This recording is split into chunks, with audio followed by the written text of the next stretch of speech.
Carl and Damon here from Brrraains A Head-Banging Life, gbhblofficial.com for sure. And they made what into a TV series? Castlevania, Season 3, Episode 6, The Good Dream. Directed by Sam Dietz and Adam Dietz. And written by Warren Ellis. So, brothers. Someone knew them. Coming in to do them both, basically.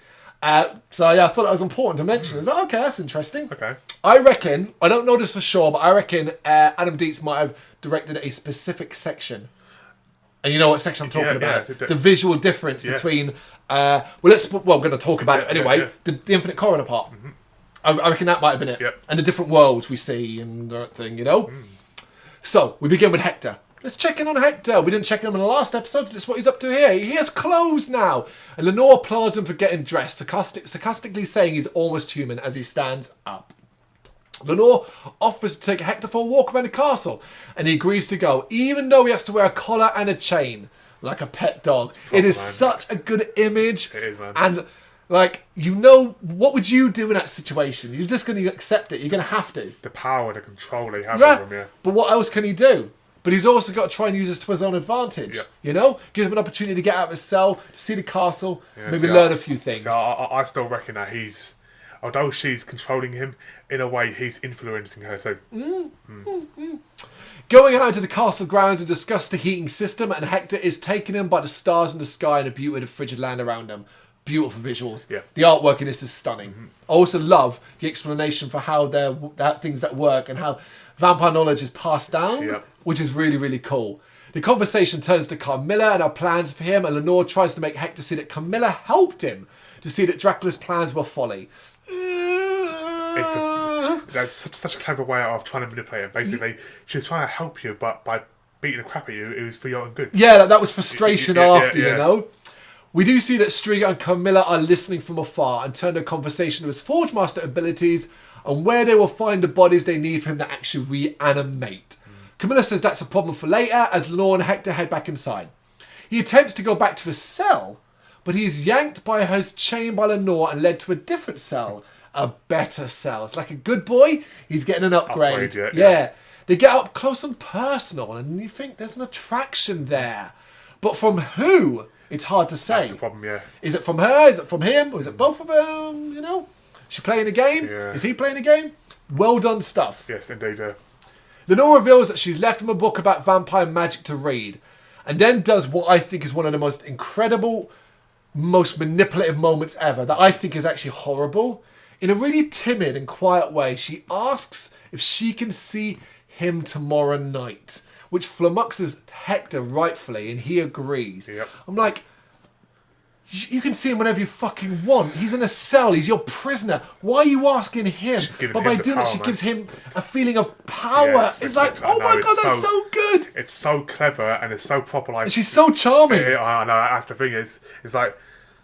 Isn't it amazing, right? That you started this season off being thrown in with a new bunch of characters, and we're now at this point, Lenore and all of that, they've made their name, they've made their stake in this show already. She is fabulous, you know? 2 or 3 episodes, and actually she's arguably becoming like one of their favourite characters. She is quite something. It was a stunning moment. I was like, outrageous behaviour.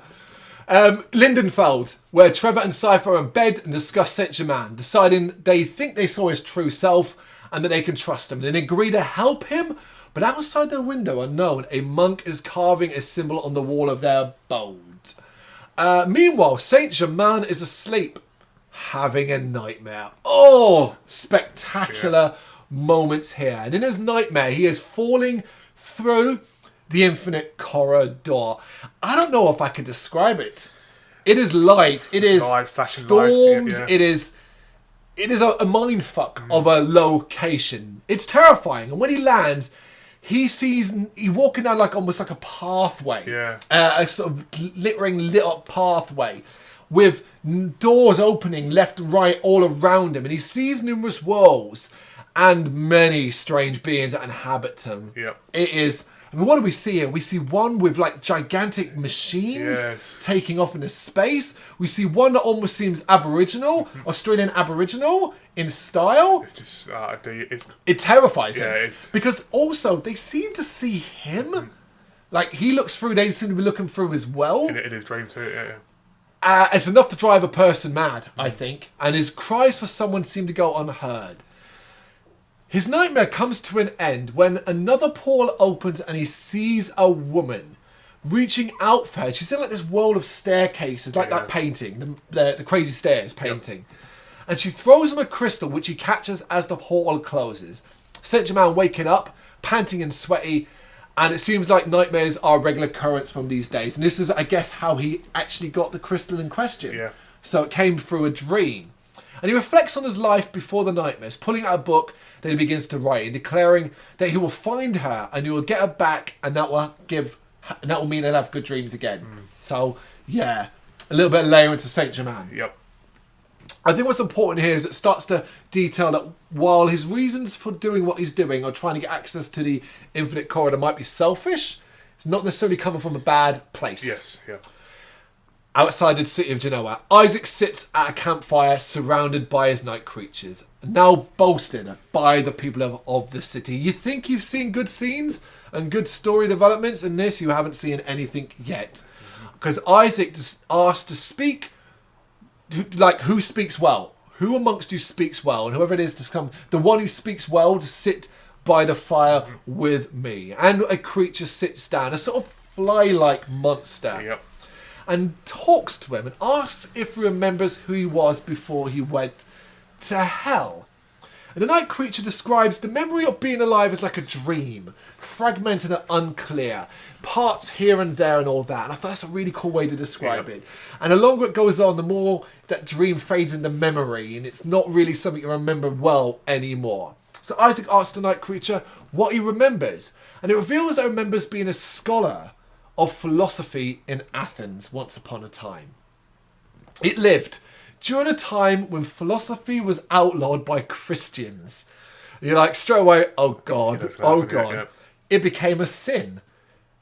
Philosophy became a sin. Questioning things and all that became a sin. And you can believe it because, religion. And the sinful faced death. So, to avoid being killed, tortured and all that, he then gave up and betrayed his fellow philosophers, even lying inside a church and in front of a judge. So creating an ultimate sin there. He became a sinner, was killed anyway, and that is what sent him to hell. Yep. You're like, okay. But the night creature reveals to Isaac that this experience revealed to him that he liked sin. I liked being sinful. And that it is grateful for Isaac bringing him back so it continue to spread sin around the world now.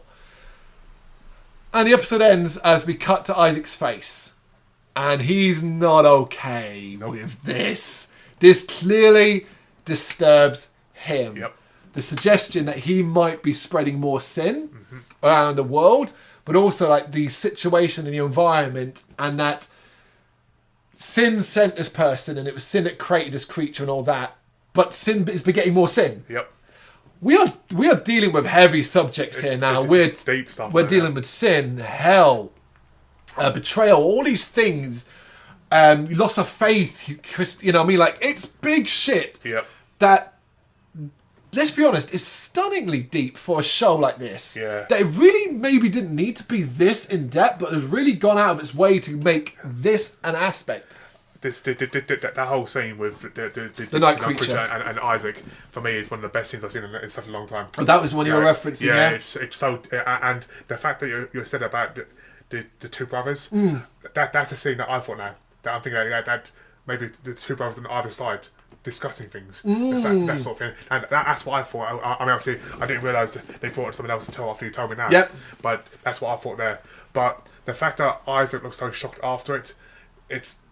For me, that hit a point now where he realised that, is this really what I want? It's quite a moment for him. You can see it just creates even more turmoil in a mind that's already in turmoil. Yeah. His story is fascinating. Yes. And it's going to continue that way as we see what Isaac's journey takes on. Of course, obviously, this is a very developed episode. Obviously, Hector and Lenore really expanding upon that. We are going to get to somewhere soon in that as well.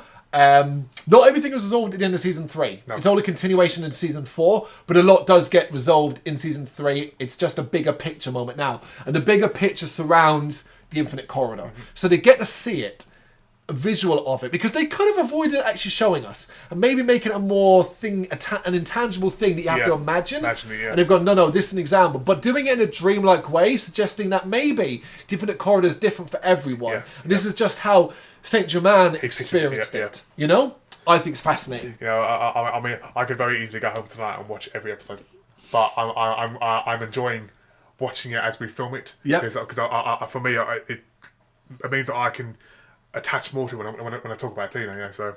Yeah, it is brilliant, but we are almost there. We're in the latter half now of season 3, because that was episode 6, The Good Dream from season 3, Castlevania. You got any thoughts and you know what to do? Let us know in the comments. Thank you very much for watching. If you'd like to see more content like this, please consider hitting the subscribe button. It is gratefully appreciated. You can find us over at gbhbl.com, our full website, where reviews, news and so much more goes up daily. We're also on all social media platforms: Facebook, Instagram, Twitter, Threads, at gbhbl. Just search for gbhbl and you will find us out there. We also have merchandise on sale. You can access the shop via the website.